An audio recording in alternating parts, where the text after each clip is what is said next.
The importance of my research, I think, is in bringing together two engineering disciplines.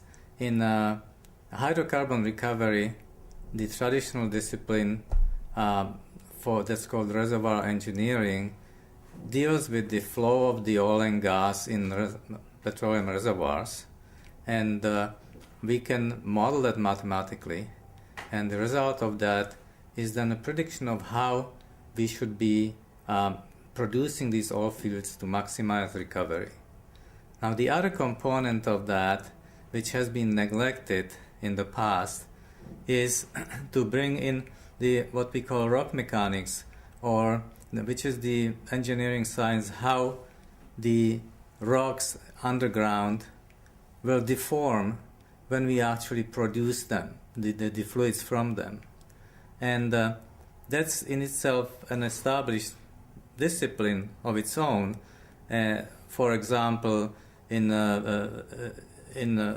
circumstances like when you build a dam, or when you make calculations for foundations and so on, or mining engineering when you mine tunnels through earth, but it has not been really integrated with the reservoir engineering. So that's, I think, is the contribution that I partly made together with many other people.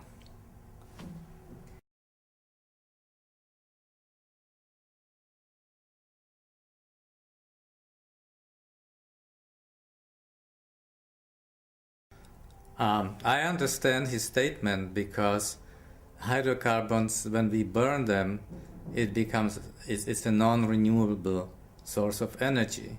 Once we burn the hydrocarbons, we cannot get them back. And so in that sense, I agree with him. However, the way our civilization has developed in the 20th century is that we are now, whether we want it or not, we are dependent on hydrocarbons as the main source of energy.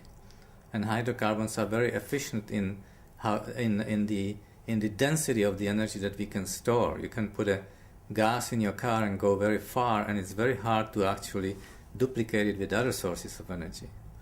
But what we have to do is we have to reduce our dependency on hydrocarbons as much as we can and as quickly as we can.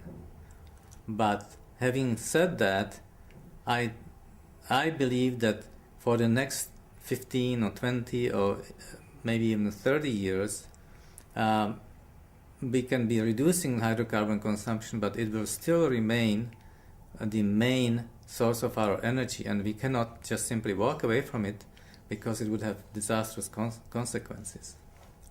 So we have to find ways to burn the hydrocarbon fuels more efficiently and more cleanly, and also when we are recovering them, do it in a more environmentally friendly fashion.